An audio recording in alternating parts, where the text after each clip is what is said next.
असम का मां कामाख्या मंदिर अपनी विभिन्नता और चमत्कारों के लिए जग प्रसिद्ध है।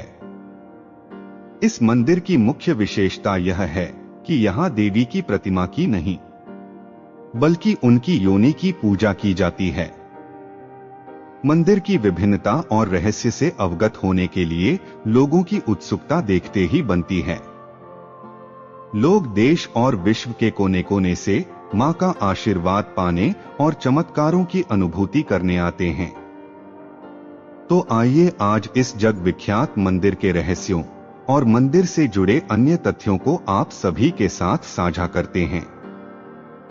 आप सभी दर्शकों को सादर प्रणाम। तो चैनल पर पहली बार आए हैं तो वीडियो को लाइक कर दीजिए और चैनल को सब्सक्राइब करके बेल आइकन को दबा लीजिए। कामाख्या देवी मंदिर भारत के पूर्वोत्तर राज्य असम में स्थित है। यह मंदिर गुवाहाटी रेलवे स्टेशन से 10 किलोमीटर की दूरी पर है।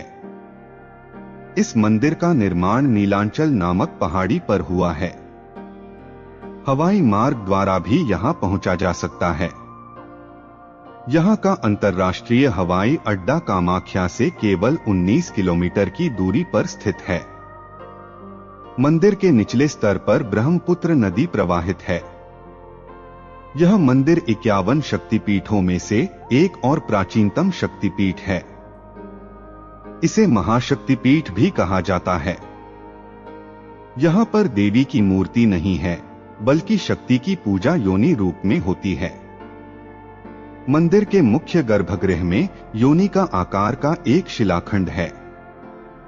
इस शिलाखंड को कुंड कहा जाता है, जो हमेशा फूलों से ढका हुआ रहता है। ऐसी प्रचलन है कि इस शिलाखंड के ऊपर लाल रंग के गेरू के घोल की धारा गिराई जाती है। क्योंकि यहाँ देवी माँ का योनि भाग स्थापित है, इसलिए यहाँ माता रजस्वला भी होती हैं। देश विदेश से भक्तगण माता के दर्शन करने आते हैं और उनका यहाँ के इतिहास और शक्ति पर आस्था और अधिक बढ़ जाती है। ऐसी मान्यता है कि जो भी इस मंदिर का 3 बार दर्शन कर लेता है, उसे मोक्ष की प्राप्ति अवश्य होती है। इस मंदिर का तांत्रिक महत्व भी बहुत अधिक है। यह स्थान अघोरियों और तंत्र मंत्र की साधना करने वाले जातकों का गढ़ माना जाता है। महाकुंभ कहे जाने वाले अंबुबाची मेले के दौरान सैकड़ों तांत्रिक अपने एकांतवास से निकलकर यहाँ पर विशेष पूजा अर्चना करके अपनी शक्तियों का प्रदर्शन करते हैं। कामाख्या मंदिर विश्व का सर्वोच्च कौमारी तीर्थ भी माना जाता है। यहाँ बिना किसी जाति, धर्म और वर्ण के भेदभाव के कौमारी पूजा एवं अनुष्ठान किया जाता है।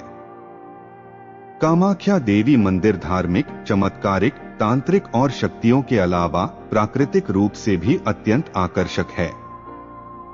यहाँ यात्रियों का प्रकृति के अनुपम दृश्यों से साक्षात्कार होता है।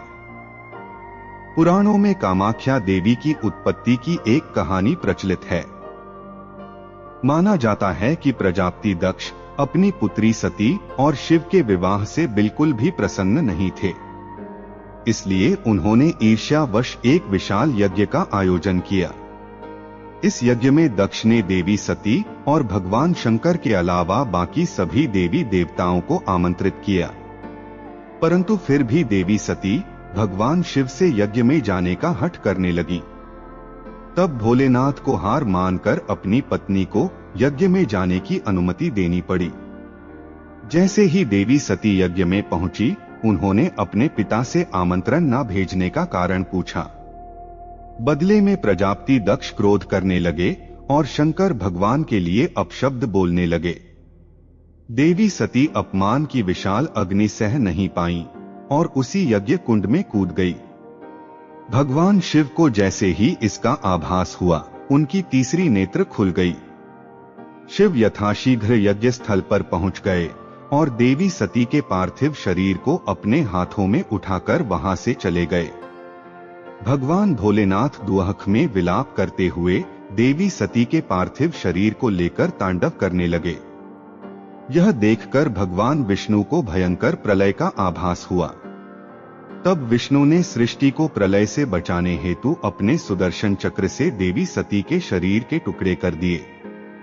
इस प्रकार माता सती के शरीर के 52 टुकड़े धरती पर भिन्न भिन्न स्थान पर गिरे, जो आज 52 शक्तिपीठों के नाम से जाने जाते हैं। कहते हैं कामाख्या में सती का योनि अंग गिरा था, इसलिए यह 52 शक्तिपीठों में से एक है और यहाँ देवी की योनि की पूजा की जाती है। कहते हैं एक बार नरकासुर नामक राक्षस देवी कामाख्या की सुंदरता पर अत्यंत मोहित हो गया था। उसने देवी के सामने विवाह का प्रस्ताव प्रस्तुत कर दिया। इस पर माता ने उस राक्षस के सामने एक शर्त रखी। देवी ने राक्षस से कहा कि अगर तुम एक ही रात में नील पर्वत के चारों ओर 4 सोपान पथों का निर्माण कर दो तो मैं तुमसे विवाह कर लूंगी, और अगर तुम ऐसा करने में असमर्थ हुए तो तुम्हारी मृत्यु निश्चित ही होगी। माता के कहे अनुसार नरक ने प्रातः होने से पूर्व ही 4 सोपान का निर्माण कार्य लगभग पूरा कर लिया था। तभी माता के एक मायावी कुक्कुट मुर्गे ने रात्रि समाप्ति के लिए बांग देना शुरू कर दिया। क्रोधित नरकासुर ने मुर्गे का पीछा किया और ब्रह्मपुत्र के दूसरे छोर पर जाकर उसका वध कर दिया। इस स्थान को आज भी कुक्टाचकी के नाम से जाना जाता है। बाद में भगवान विष्णु ने विधि के विधान के अनुसार नरकासुर को उसके पापों की सजा देते हुए उसका वध कर दिया। कामाख्या देवी को बहते रक्त की देवी भी कहा जाता है। कहते हैं कि प्रतिवर्ष जून के महीने में मां कामाख्या ऋतुमती होती हैं। यह वह समय है जब 3 दिन के लिए देवी अपने मासिक धर्म के वार्षिक चक्र से गुजरती हैं। जैसे ही मां अपने मासिक धर्म में प्रवेश करती हैं, एक अद्भुत दैवीय घटना देखने को मिलती है। मंदिर के गर्भगृह के कपाट अपने आप ही बंद हो जाते हैं। 3 दिन तक कपाट बंद ही रहते हैं और जनमानुष को माता के दर्शन की अनुमति भी नहीं होती है। चौथे दिन मां की लिंग प्रतिमा को स्नान एवं अतिरिक्त अनुष्ठान आदि करवाए जाते हैं। इसके बाद ही माता के भक्तों को मंदिर में प्रवेश करके मां के दर्शन की अनुमति होती है। यह विश्व का एकमात्र मंदिर है जहां पर मासिक धर्म आने पर पूजा की जाती है। यहाँ पर यह समय अत्यधिक पवित्र माना जाता है और स्त्रीत्व का उत्सव मनाया जाता है। इस मंदिर स्थल पर हर वर्ष मां के ऋतुमती होने पर 3 दिनों के लिए मेला आयोजित किया जाता है एवं उत्सव मनाया जाता है। इस मेले को अंबुबाची मेला कहते हैं। इस दौरान निकट में स्थित ब्रह्मपुत्र नदी का जल 3 दिनों के लिए लाल हो जाता है। ऐसा माना जाता है कि यह प्रक्रिया मां कामाख्या के मासिक धर्म की वजह से होता है। कहते हैं कि इन दिनों में नदी में स्नान नहीं करना चाहिए। वैसे तो कभी भी एवं किसी भी समय में असम के कामाख्या मंदिर में जाना शुभ होता है, परंतु अगर नवरात्र के समय यहाँ पर जाया जाए तो आप देवी का विशेष आशीर्वाद प्राप्त करने के पात्र बन सकते हैं। यही नहीं, कामाख्या मंदिर देश का एकमात्र ऐसा मंदिर है जहां महिलाएं अपने मासिक धर्म के दौरान भी जा सकती हैं।